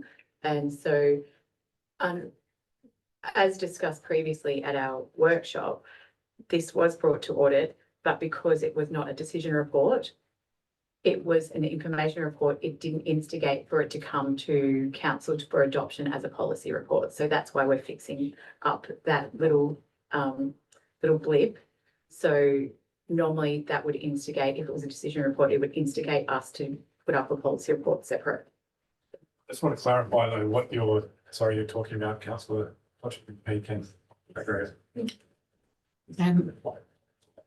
I was the chair. I'm sorry, that's my fault. Yeah, through the chair. I was going to raise just a concern because about the changes to the level of cover and the changes in that table from what rank rates as low, medium, high, etc. losses. And I didn't remember that being discussed at audit and risk. If it was just table for information, that's okay. But I would have thought that that might be something that they'd want to discuss. Verbally, I did remember talking about that in that it aligns back to the internal financial control framework has actually adopted those values already. So therefore, the policy was actually just doing a catch up in that. And obviously, if you look at values which are in there and what we've actually gone through with the fund, we've actually reached probably higher values than that, where it would have been catastrophic to the, if we use the old values, it would be catastrophic to the council, and obviously, which would have meant probably the viability of the council, but obviously that hasn't occurred after the floods. I'll put that it's only not catastrophic because the state government came to the party. It would have been catastrophic to us alone.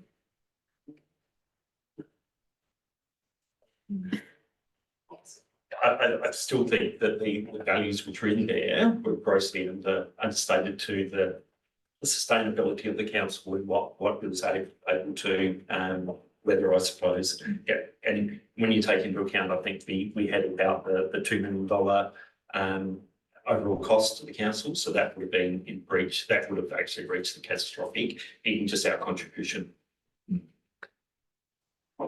Is there concern that these documents didn't go to the audit or weren't? Because even if they were tabled as an information report, they were still went to the audit risk committee for consideration and discussion. And so just for the chair, when I sort of read this, I thought it just sort of raised concerns for me, so I did go to the members that were at the audit and risk, and and that's when it sort of was said that the whole document hadn't sort of seemed to have gone there as a total document. But if it has, and so discussed, well then what I've sort of suggested is a mute point, and probably an error on my part. It still does give me some concerns, but if it's been to audit and risk, then it's been there and that's fine.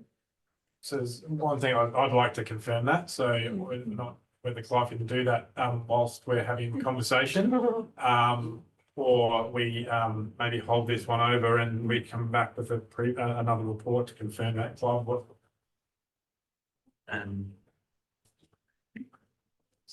I don't think it was highlighted, the changes, and I don't think we discussed it in, in a long process. From memory. Yeah, if I could just add, look, I'm happy to accept Clive's assurance that it was actually presented there, so I don't think you need to take more action from my point of view. I'm happy to accept what Clive said. That's fine. I'd just like that confirmed. Yeah. Well, Clive confirms.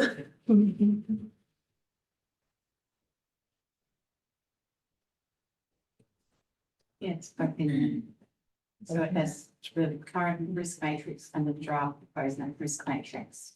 And it just wasn't highlighted the changes, or it was highlighted? Not in the same manner, but that table was highlighted. Can I suggest maybe a discussion in audit and risk committee meeting, next meeting, that we can bring up that, we have these discussions in council and just seek guidance from the independent members. I suppose my comment, if it was tabled and it was document, that's up to the members of the committee to raise those questions in the committee and have a discussion about them. If there was concerns at the time, then there would be a discussion about that table. Yeah. It was so- presented and it's not tabled, yeah. With the changes in there, so the changes are highlighted in. I just don't think there was a big discussion on it. But yeah, if you feel uncomfortable, I think we can discuss it in the meeting. Next week. Fine. I just said, discussions made at audit and risk are not decisions. And so it would then just come back here for the same feedback from Clive. So my opinion is that it's not necessary to go through that process again. It's just been confirmed to me that it was there. Okay, so if the member and second are okay, we will go on with that. If there's no further questions, so we're moving item 2 now, that the revised risk management policy version 5 be endorsed. Oh, Henry. Yeah, both. And Franklin, 2 and 3. Oh, yeah, so, sorry, we're doing 2, 3 and 5, and then we'll add another 5 to the next item. Sorry to be such a pain. Councillor Barbara and David, are you okay with that? You're moving 2, 3 and 5 with a slight amendment? In attachments. Yep, no worries. Okay, all those in favour and against, that is carried. And we'll leave room for those. Thank you.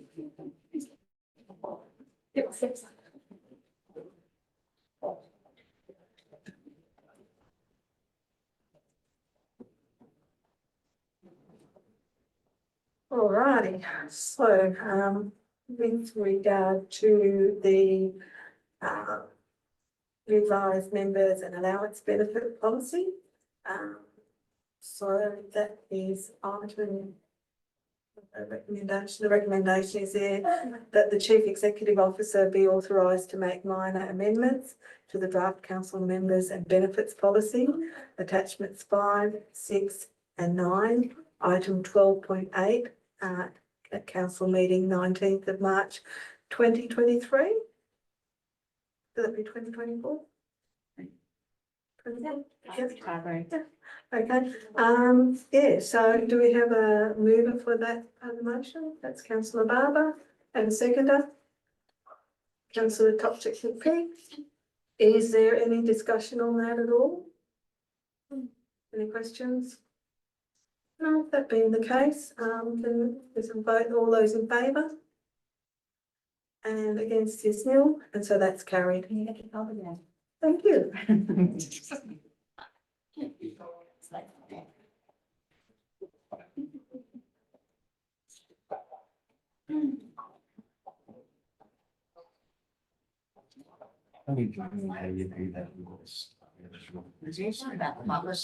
You just gave them.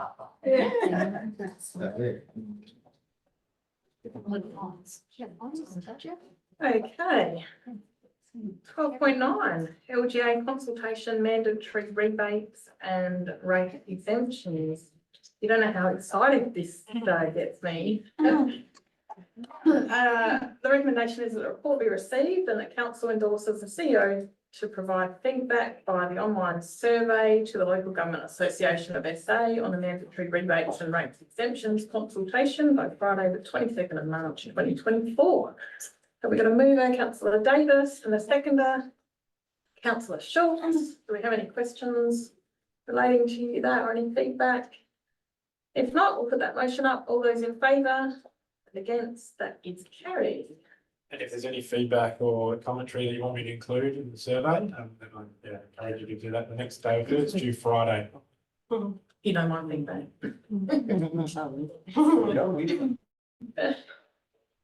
Everyone should say the same. 13.1 facilities review, Morgan Public Library, Morgan Activity Centre and Blanchtown Community Hub. The recommendation is that a report be received and that public consultation be undertaken in accordance with council's public consultation policy and engagement plan to review and consider the current services provided by the Morgan Public Library, Morgan Activity Centre and Blanchtown Community Hub, with the findings to be reported to council once engagement is complete. Do we have a mover for that? Everyone wants to move. Councillor Davis and Councillor McGregor is seconding that. And we have, everyone want to speak on that? Councillor Davis, do you want to speak on it first? What's your mover? No? Councillor McGregor? And that through the mayor, I was just going to suggest that in point 2 that prior to the public consultation being undertaken in accordance with our policy, that elected members receive a briefing to discuss with the staff more options and a bit more detail into the consultation. I think that it's going to be an emotive one, absolutely. That's the one, anything where we're talking about taking away from communities or for changes.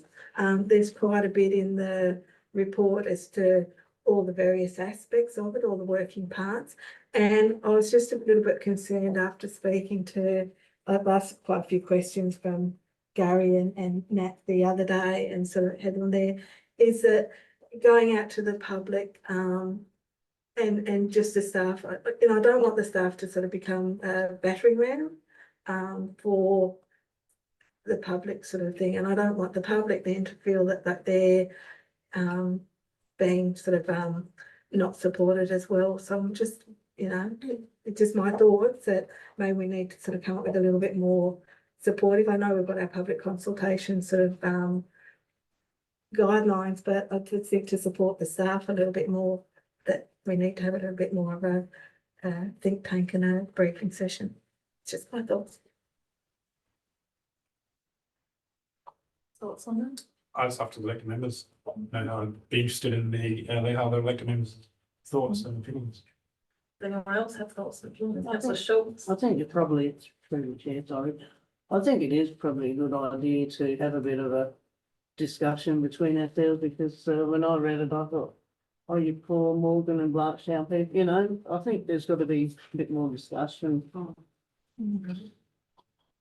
Councillor Tudgwick McPhee? Yeah, I think I'd also just, what it triggered for me was the whole process of these changes that we're making to facilities that we own, the review that we're doing. And I'd hate people to think that we're kind of picking on this town and then picking on that town. And I think I'd like to see a broader perspective where we look at who are the actual stakeholders. And for me, the stakeholders are always the ratepayers as a whole group. What's the benefits, cost benefits to those stakeholders of all this stuff that we're doing that includes money and saving money, and what does that mean for them? So it needs to be tied up with the dollars, I feel, and I'd really like to have more discussion about that.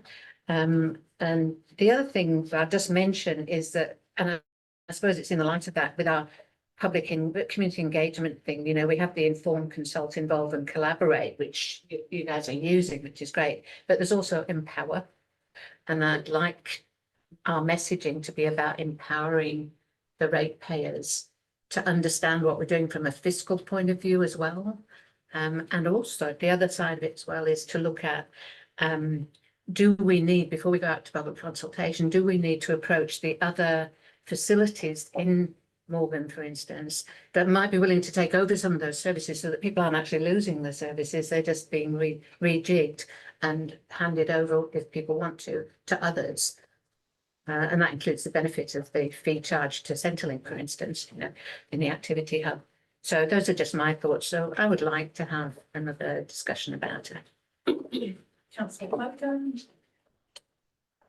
Just a question, really, like, what is it that you're wanting to discuss, just to get a bit of understanding? I mean, we're making these hard decisions, we're getting the figures that we've asked for and voted for, and now it's like, oh, this is a bit too touchy-feely. Do you know what I mean? Like, we have to make these harsh decisions. You can see here, look at operating expenses and income, a deficit of, you know, 80 grand. Like, what is it that we're coming back to talk about is what I want to know. Good question. So it's more about, we realise it's going to cause angst within the community.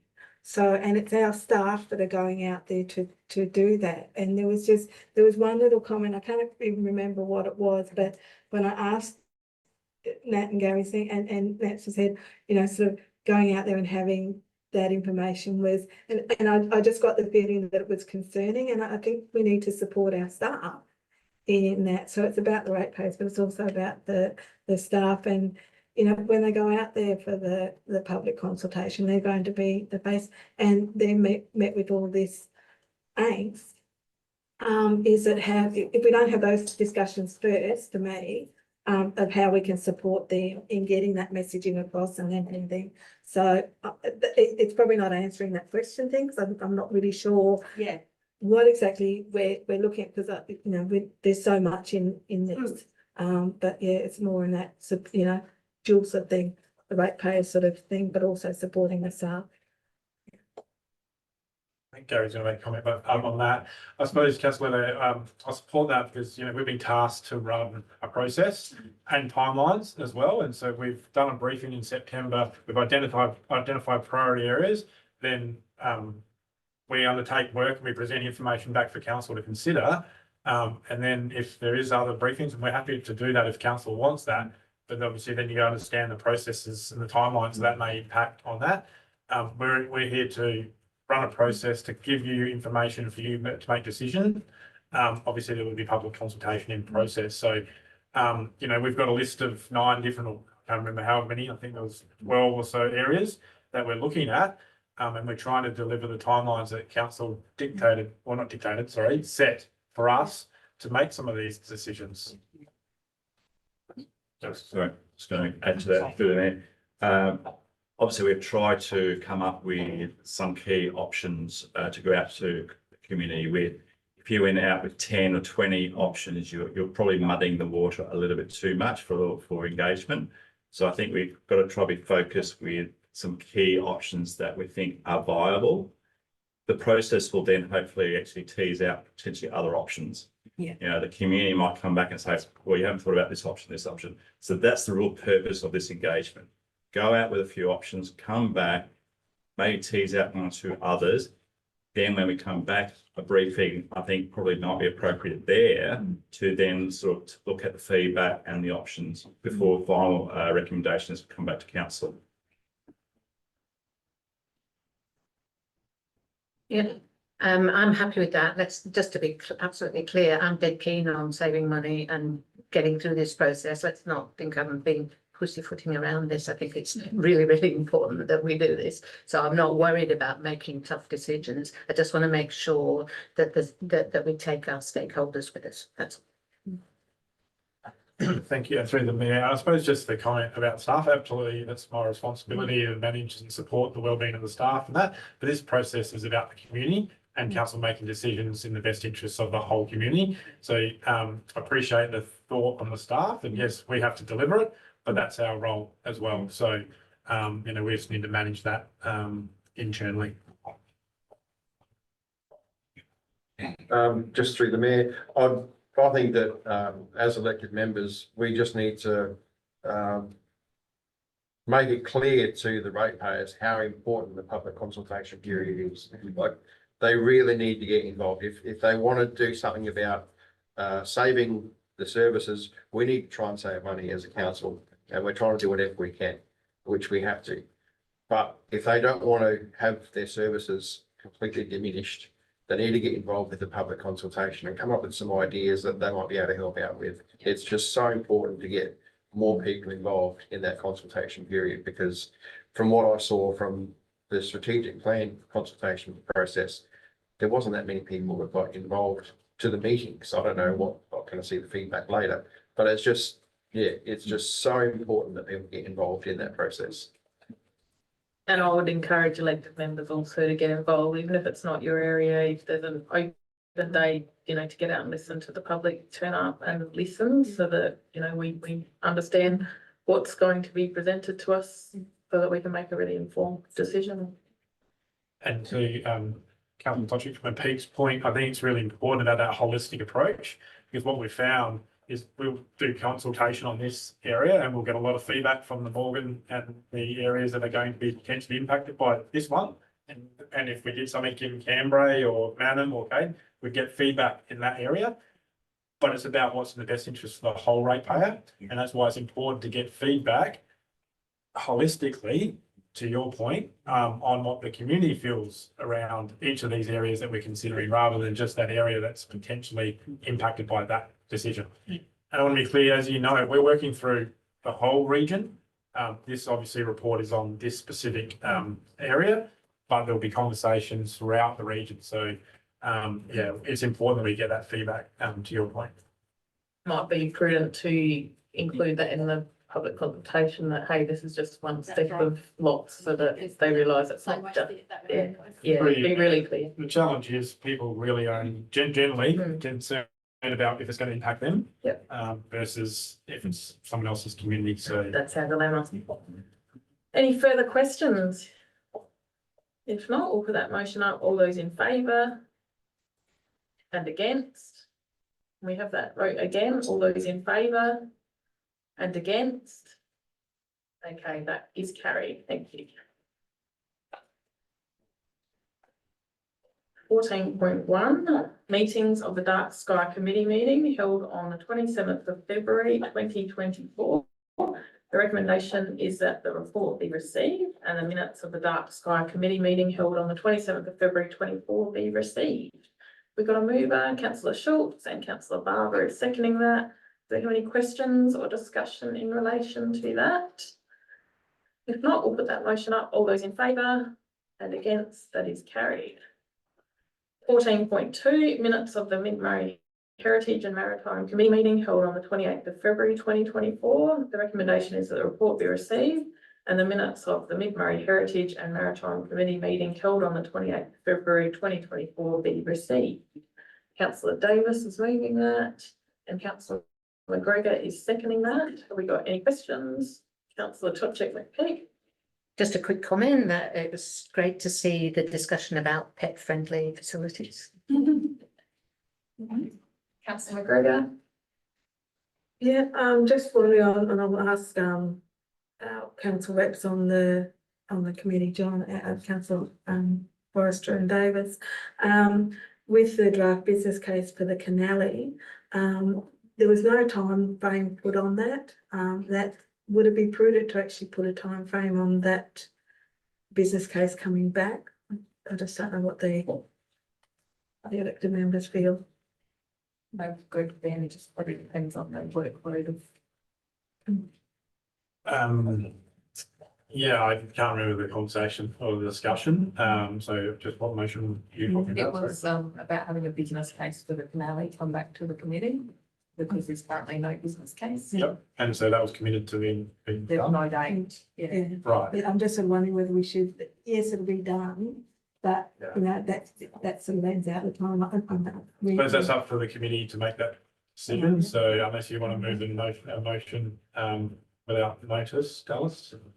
The committee report's there and they, you can't, correct me if I'm wrong, we can't change the No. motions that were changed at the committee. Make an amendment to this. But you can make an amendment to this motion. Yes. Suggestion. Yeah, Point three.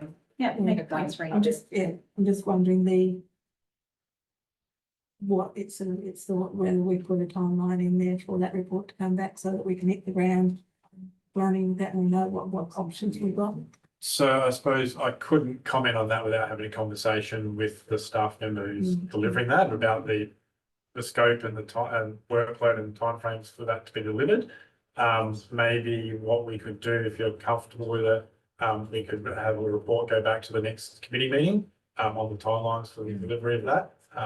Alice? Yeah, I don't think that needs to be added to the motion. If you're happy, if you're happy with the CEO to just progress that and put a report up to the committee, then that can be included in their work plan. Thank you. Sounds good. Any further questions, comments? If not, we'll put that motion up. All those in favour and against, that is carried. 15.1 monthly mayor's report. The motion is that the report be received. And Councillor Forrester and Councillor Barber is seconding that. Any questions or feedback? If not, we'll put that motion up. All those in favour and against, that is carried.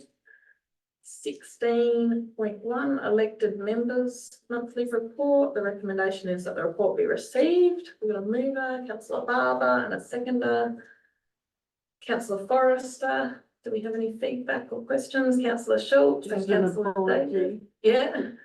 One got away from me, I'll double up next It month. was a public holiday, it's stuck me up, Dee. Councillor David. It's just grey moments. Just through the chair, on my report, I did not attend the February council meeting, and that was in my report, but in the agenda it says that I did so, and I wasn't there at the February council meeting. I'm not sure why, it's just assumed or.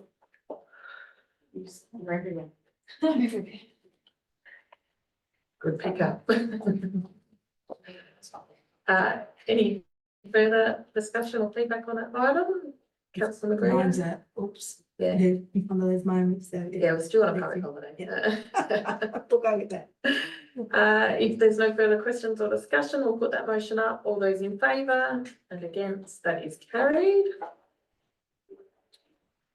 Motions with notice, there are nil. Questions with notice, there is one. The following question on notice was received from Councillor Jen Davis.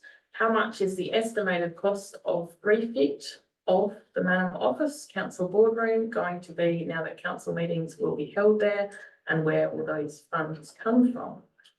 And the answer is there.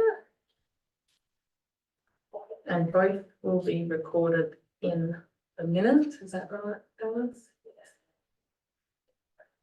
There is a recommendation there, and it has been pointed out by other elected members that this is not something we've always done. It's been since the new system came up, so I'll leave it to council if we want to move that recommendation, or otherwise it will just be recorded in the minutes as usual. So if someone wants to move it, go ahead. Through the chair, it's not necessary, but it is good practice just to note, it's similar to receiving a report that we do for every single report that is presented in the agenda. So we can amend that wording to say that the question be received, or that's fine. It was just a suggestion, and it really just tidies it up to note that council has actually read it and received it. Councillor I mean, I was one of the elected members that sort of raised because it's different to some of the questions on notice that, you know, so I'll put in with no response, but that's sort of been triggered by a change. The only thing that brings up to me is that if there's a recommendation that we're voting on a question, you know, if we agree, if we sort of say that we don't agree with the question or the answers, that sort of leaves us in a bit of limbo. So it's But if you're just receiving a note, you know, which is. okay, is yeah, essential. yeah. So we just And- receive it, yeah. And that's all it says, is Yeah, they received and yeah, noted, yeah, so you're yeah. literally just, Yeah. thank you Yeah. for your question and Yeah, your yeah. answer, that is the end. I just sort of look back to some bond meetings where if it was come up as a motion like that, then it would just be a whole big, I know we're totally different sort of thing, but I just, yeah, still have some trauma. Councillor Shaw. Thank you. Sorry. Through the chair, the system and process works as it is. Why change it? Why reinvent the wheel? It's in black and white in the minutes. That's legally required. Full stop. So just to reply, so this has been consistent, so I don't want this to be a suggestion that we haven't done it, for some in the term. Yeah. So since the Infra Council, system came in July, that has been, on the bottom of those questions we've noticed, we've only had 3 from my understanding, is, so that's been since July. So it's not as if we've done it one meeting and then not the next. I don't want there to be a suggestion that's the case. But obviously it's up to the prerogative of the council if they want to include them or not. I've got a question about it, but do we have to move it and second it before we go to questions about it? Or there's no necessary or no requirement to actually move or, Yeah. accept it. You know what I mean? Like, we don't go in, we want to talk Just to- about it until. No. Yeah, just to further Ben's comment, when we were implementing Info Council, we just tidied up the templates so that we're really meeting high levels of practice. So that is all, it's not sinister. It's just trying to make it neat and tidy. So just want to allay anyone's fears. Okay, through the chair. Now, my question isn't about that process. My question is about this question. Is with this report, why wasn't this provided alongside what we voted on for councillor Patrick McPeak's motion? Because I quite find that this is relevant when we talked about savings and costings, because this is now contradictory to the information that we were provided and voted on. And second question, so 2, is this something that we are going to have to outlay to continue to have the meetings here, or? We've had it today without any extra expense. Yeah. Down the bottom. So to answer your first question, in the previous report, it noted that there was significant costs associated Yeah. with the potential change. We didn't have those specific costs. So it was a notice without, notice with, motion with notice. So it wasn't a normal council report, so we just provided a response. That's up to council to decide whether a future report should have come back with more detail. So that information, but I want to be clear, there was noted that there would be significant costs Yes, associated. I do make that note, and I Yeah. did bring that up with the mayor, but this really now pisses me off that we've now got this, because I mean, I didn't support the change anyway, but I think that this should have been a thoroughly informed decision that should have come to make such a big adjustment, is what I'm saying, because now we're contradicting ourselves on saving money, because that is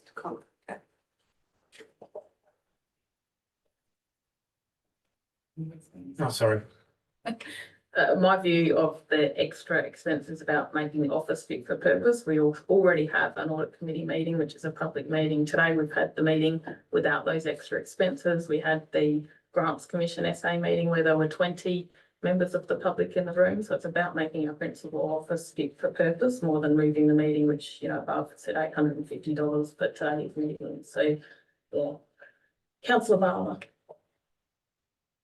Yeah, through the chair, just noting that the indicative cost of the generator, is there any reason why we couldn't use the generator at Canberra and just relocate it to the Bantam office?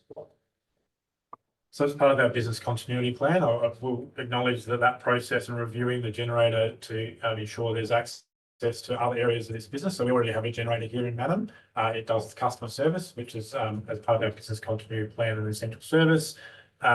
Likewise in Canberra, it deals with specific issues from a business continuity perspective. So it wouldn't be as easy as just moving a generator because we don't need it there, because it actually runs the offices as well to enable services to be continued to provide part of our business. But as the report says, that project is already in train to deal with some of the challenges we have when we have a blackout. And as we said, like, I think it was a meeting last year where we had a blackout in Canberra, without a generator, we wouldn't have been able to have had that meeting. So that's why we need to deal with it here. Any further questions? Does anyone want to make a motion that's on the recommendation, or are we happy to just have it recorded? I think the feel of the room is just reporting the house. Reading motion. We're not doing that anymore. I think that's the feeling of the room. I'm not fussed, to be honest. I think it was councillor Shaw's point, was it? Yes, it was. Do we need to vote on that or we don't? Well, we're going to be all questions without notice of a strategic nature. Does anybody have any questions without notice? Not, we'll move on to item 20, which is confidential reports. Can I please have someone move that we go into confidence with the exception of Ben, Carol, Clive, Dallas, Darren and Dave, Councillor Davis and Councillor Barber.